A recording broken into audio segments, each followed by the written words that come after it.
Okay, welcome everyone to the next interview of the She Shakes the World interview series. I'm Rachel Waite, and today I have the beautiful Alex Stanley with me.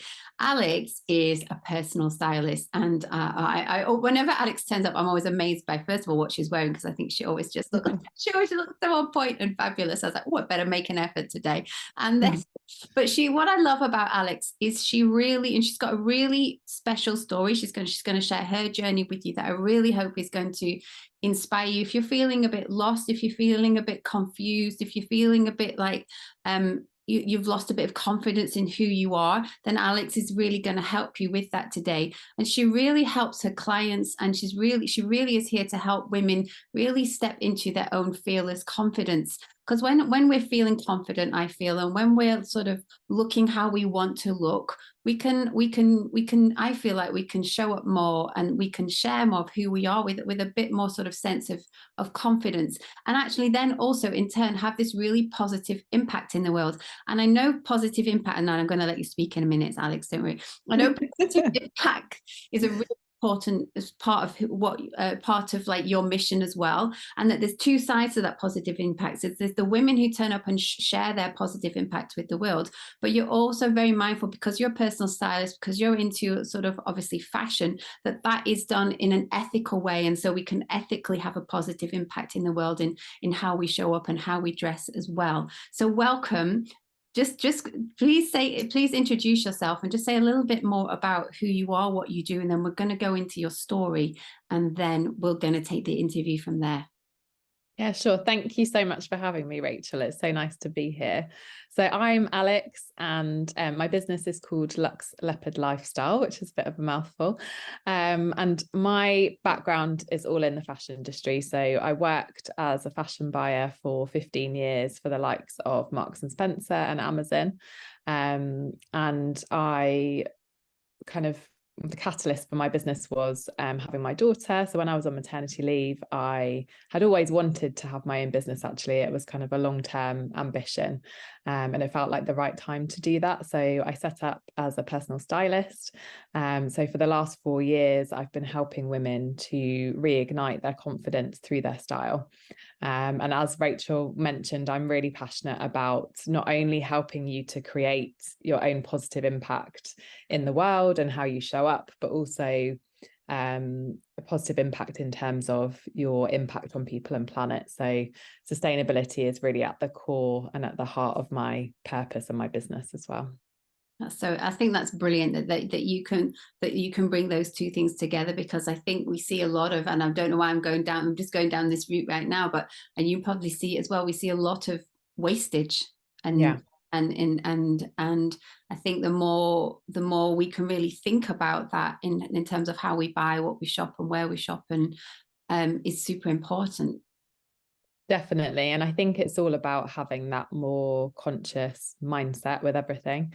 I think, everybody is aware now of climate change and, the really awful impact that it's having on both people and planet. And I think just being conscious and being able to create a little bit of change in all of your daily habits and the things that you're doing, shopping on your wardrobe can have a huge impact on that, just through very small changes. And I think we all I personally do get caught up in kind of eco guilt and, am I doing enough? Am I doing the right things? And it can all feel really overwhelming. But the thing that I like to help my clients with is just making some really small changes to how you approach fashion and style, and creating a wardrobe that is curated with signature pieces that you love, that you're going to treasure forever, rather than being in this mindset of, oh, I need to have it now, and I need this and I need that, and I should be wearing this and I should be wearing that.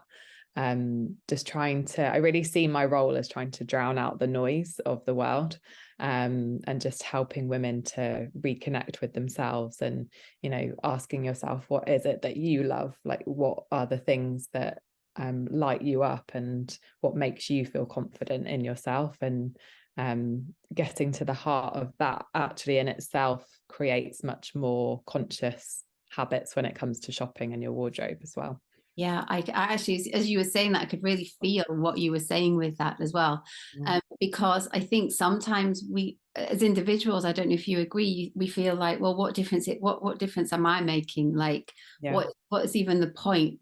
But even if we just all have that mindset, then we can all make together quite a big difference. Yeah.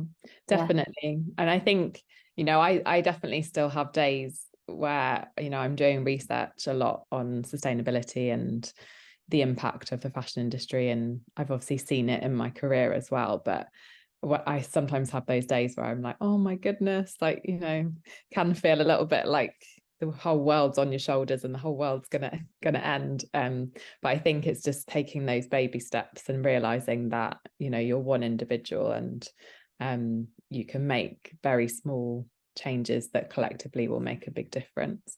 Collectively will make such a beautiful, beautiful, beautiful impact. I think we need more women like you, Alex, sort of like being brought to the forth and sort of sharing more and more and more about this. And I imagine that that is becoming into people's awareness a lot more now. I'd love you to share, because I know there was a time in your life where you had quite a big shift and which led you into doing what you're doing now. I'd love for you to share that because I feel it will resonate with some of the people who are listening to this podcast.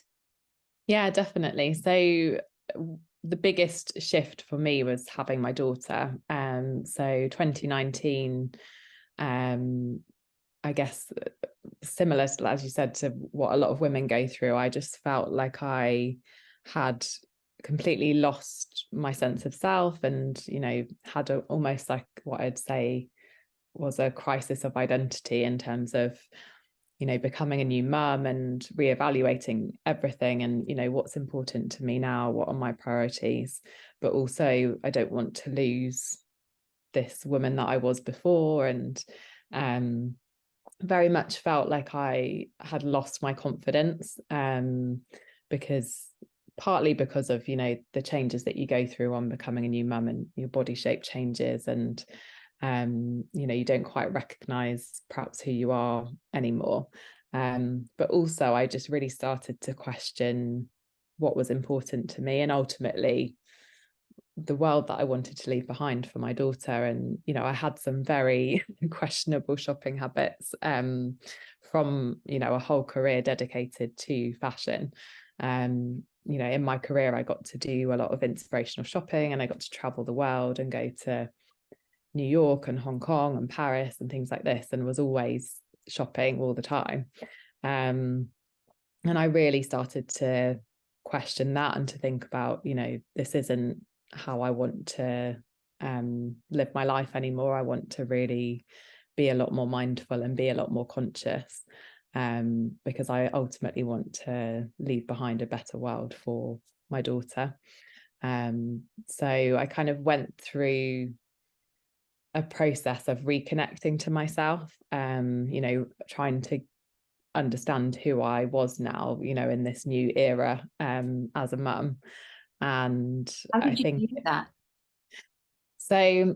I think I think I was quite fortunate in a sense that I had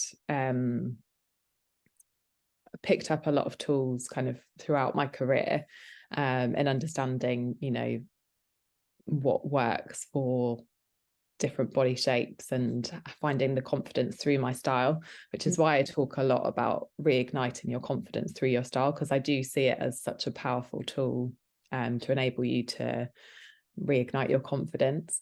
And I was lucky that I did some training, whilst I was on maternity leave, one-to-one with a personal stylist who trains other stylists, because I really wanted to hone in on a lot of the tools that I had learned throughout my career as a buyer in the industry.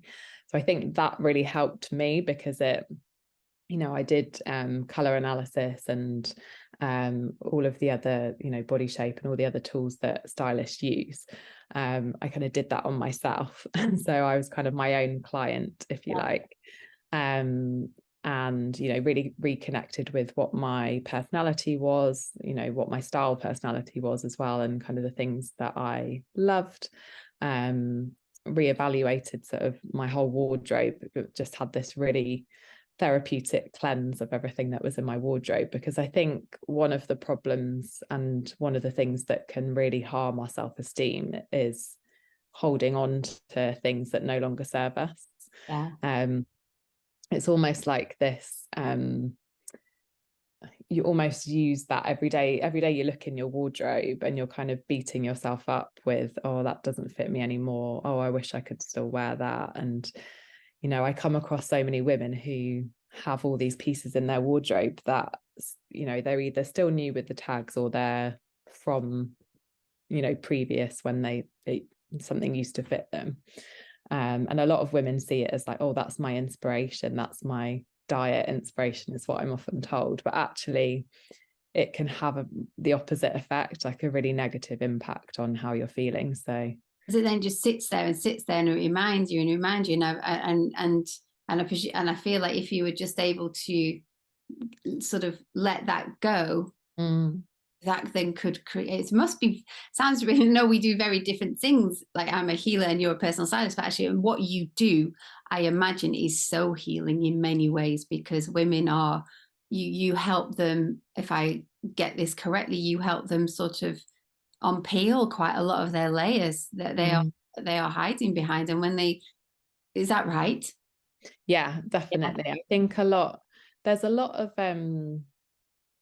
of fear, I think, as well. Yes. A lot of fear of judgment and, what are people going to think of me? And also another layer is unconscious, in terms, like subconscious, in terms of everything that we have absorbed in terms of kind of societal conditioning. And you must be a certain size, and you must look a certain way, and you must dress to fit the trends, or you must dress to fit the environment that you work in.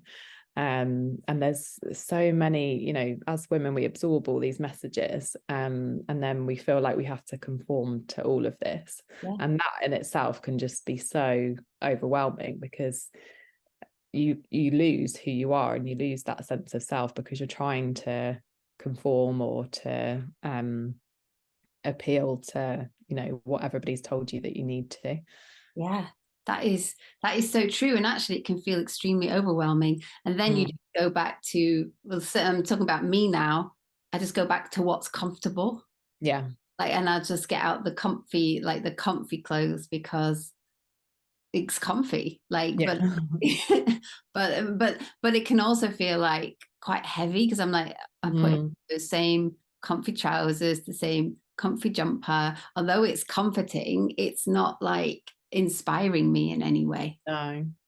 And I think that there's quite a common misconception that style and comfort can't coexist. I agree. Actually, they absolutely can. I've got a 4-year-old who I'm running around after all the time, and who's constantly got chocolate fingers or whatever, but I still wear all the things that I love from my wardrobe, partly because life's too short, and I know the positive impact that my clothing has on my mood. And it's called dopamine dressing for a reason, and we get that hit of dopamine when we wear things that we love.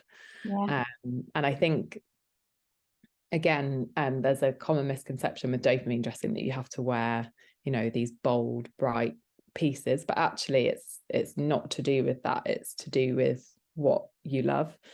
So whatever you love, it might be this sense of like quiet luxury, and wearing neutrals and camels, and really clean, elegant pieces. That might be your dopamine.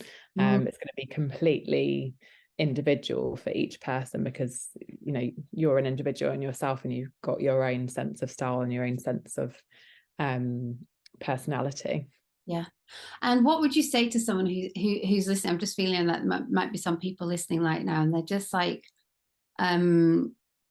where do they begin? They're feeling like what they're wearing is sitting heavy on them, they but they don't even know where to start. Like, where do they start looking? How do they decide what it is that they love? Because maybe they don't even know what looks good on them, or what feel confident in, and that can feel quite overwhelming. So you just sort of like, I mean, I wonder, do you begin with sort of just taking those brave steps of letting go of some of the stuff that you look at and just go, actually, does that make me feel good? No, I'm going to pass that on. I'm going to give it to the charity. I'm going to, sell it, whatever. Is that where to begin? I'm just wondering, where do you begin?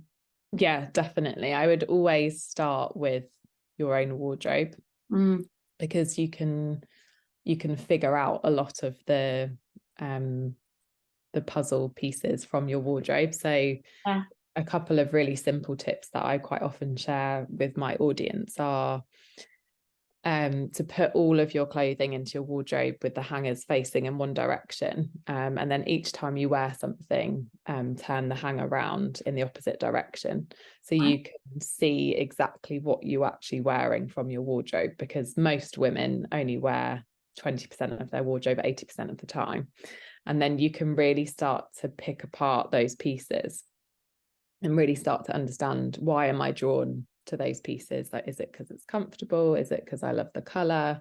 Is it because it fits me really well? And then you can start to really identify, what is it that I'm drawn to with these pieces, and therefore what do I need to build my wardrobe so that I am wearing 100%, or at least 80% is normally the aim.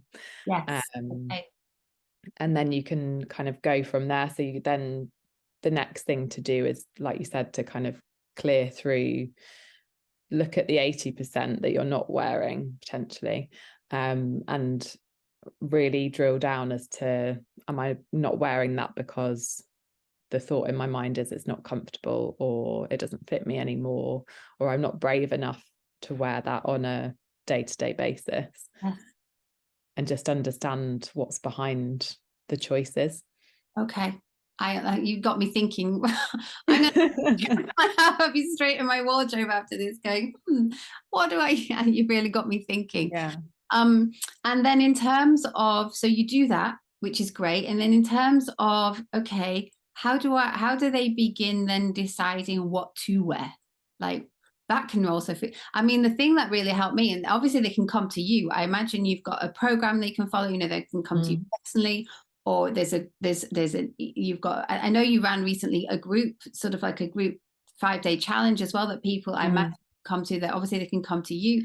I did actually go once, and I just went to, because I find it very difficult going to the shops, and I get overwhelmed. I'm like, do I begin? Like, what's going to suit me? And then I tend to go for what I know suits me. So I'm not, and that's my safety. I did actually go once to John Lewis, and I had a sort of like personal stylist like afternoon, and I have to say it was absolutely liberating, because bringing me things, oh, try this, try this, try this. And I found that really, that uplifted me. That was useful to me. I didn't think necessarily it didn't have to, because people are like, well, I can't afford that, but I didn't have to buy anything. I was just going for the experience of it. Yeah, definitely. I think the beauty of working with a personal stylist is that I can push you out of your comfort zone, and I can identify very quickly what it is that makes up the elements of your style personality, and then obviously what colors work for you, what your body shape is, and therefore what will fit and flatter your body shape. But if you don't have the resources to work with a personal stylist, you can definitely do things for free. There's so much that you can access online.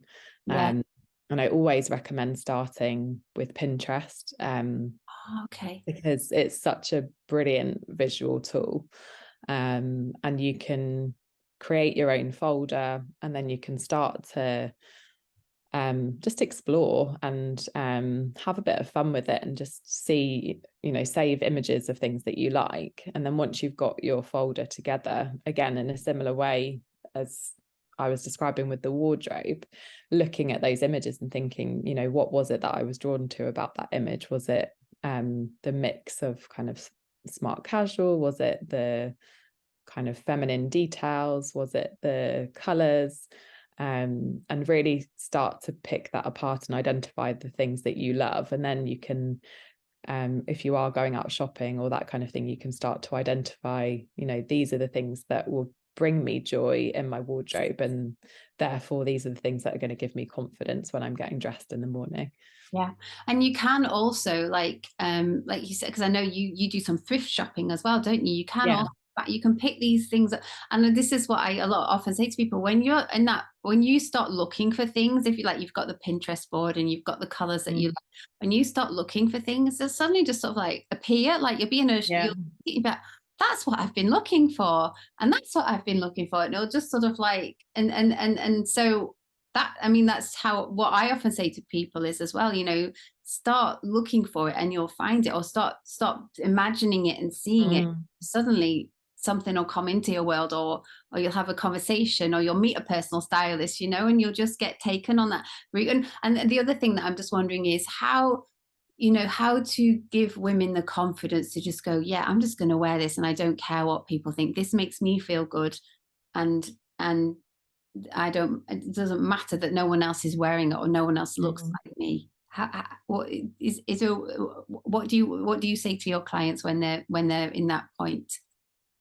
I think, I mean, I guess one of the benefits of working with me is that clients are seeking kind of that reassurance, and because of my background in the industry and how much experience I've got, for me to be able to help them in, you know, creating their style and creating new outfits and that kind of thing, it makes them feel empowered, and it makes them feel like, you know, this is right for me. Because I think often it comes back to that fear of judgment, and you almost just need someone to say to you, you can wear that, it is okay to wear what you want to and not what other people have told you that you should be wearing. Because we do hold on to things that people have said to us about, you know, it could be your mum growing up saying, oh, you shouldn't wear that color, or you shouldn't wear those things together, or could have been a friend, and it could be people that are, you know, quite well meaning and in things that they've said, but it's just those little comments that you've held on to and then created. I see it with so many clients, they almost create these rules that they can wear this and they can't wear that. And the same with color analysis to some degree, with the way that some stylists do color analysis and kind of sit you in a box. And I see with clients who come to me feeling like, oh, I can't deviate from this palette that I've been boxed into. So I think it's really empowering just to know that actually you can wear what you want to, and nobody's going to bat an eyelid, because everyone's so caught up in themselves and kind of what they've got going on. They're really not paying that much attention to you. An internal thing, isn't it? And this what we feel is, it's just the stories that we're telling ourselves, and actually none of that is probably going on. No. When you do turn up in your confidence, people see it. Suddenly they're like, wow, she feels, I can tell she feels good in herself. People definitely notice that for sure. And it was just something that was coming to me as you were talking. I very much, I'm quite conscious, certainly about, not all the time, but how I show up, because I want to do that to inspire my daughter as well. Like I want her to feel like, as you know, I don't want her to feel like she needs to play down what she wears, or that she just needs to be in comfy. Because very much my upbringing was comfy clothes. It's got to be comfy, practical. Comfy and practical was kind of the model that I was shown, and I'm trying to consciously step out of comfy and practical, because comfy and practical to me didn't look good. Like, but I feel like you can have comfy, practical, and look good at the same time. But that third one wasn't in my awareness. So I'm trying to be mindful of that and show that to my daughter as well. Yeah, definitely. And I'm the same from a size inclusivity perspective with my daughter as well, and just trying to, because I grew up with my mum, you know, dieting a lot, and she put me on a diet when I was 11, I think 10 or 11, very young, and had a lot of, you know, negative body talk and that kind of thing. So I'm very conscious with my daughter of not doing that. And you do have to be quite conscious, because we all have that kind of negative self-talk and the Yeah. things that we say to ourselves. Yeah. But size is something that a lot of my clients struggle with, and it goes back to that point that I made earlier about societal conditioning, and that, you know, for me growing up in the 90s, it was all about being, you know, really thin, and, you know, perhaps I think size 10 was like, you know, you should be a size 10 and you should look like this, and it was kind of Kate Moss and all of the like supermodels at that time. Yeah. And I think I see it in my clients now, that they still have this perception that if they don't fit that particular mold, then you know, they shouldn't wear XYZ because, you know, it's not for them. Yeah. And I just love to try and break all of that down and just really get back to, but it doesn't matter about that, because it's what you love. And then, like you said, that's then how you show up with confidence, because you have to be comfortable. You can't, you're not going to be confident if you're kind of squeezing yourself into something, or if you're constantly like readjusting yourself, because it's not something that really sits with you and your personality. So it has to be something that you're comfortable in to be confident. And then that then has a, you know, such a ripple effect on your day, because when you show up with confidence and when you get that kind of dopamine rush from wearing something that you love, people just interact with you in such a different way. I find it when I am wearing, you know, the right colors for me, and wearing, you know, I love my bright bold colors. People always will just come up to you, you know, strangers will just say, oh my goodness, like you look amazing, I love that. And it just creates this kind of spark almost, and it just ripples through your day.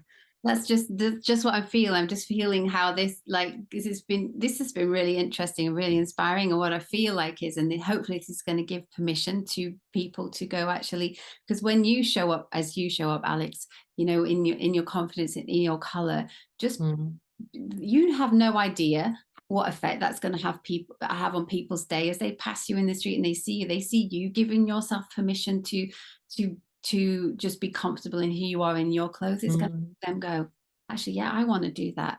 And I want to do that. And I think anyone listening as well, just knowing that you've given yourself permission to be how you want to be, is going to inspire others as well. Yeah, I think it's also having like recognizing that power that you've got.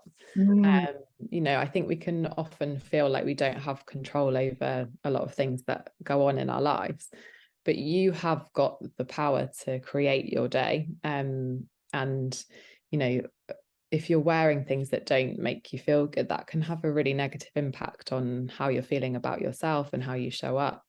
You know, I found it actually during lockdown, when we were all working from home, I got into this kind of negative space, I would say, of not making very much effort. And I had my 1-year-old at home with me and was trying to work and look after her, and my husband was going out to work, and it was all, I think I just felt completely overwhelmed by the whole situation. Yeah. And I had to have a bit of a word with myself and say to myself, like, you know, you still can make an effort for yourself, because it's part of who you are and it makes you feel good.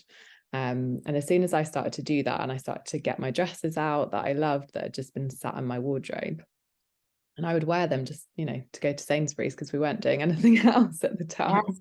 But it instantly made me feel so much better, because prior to that, I hadn't been making as much effort with myself, but it was really impacting my mood and how I was going about my day. Yeah.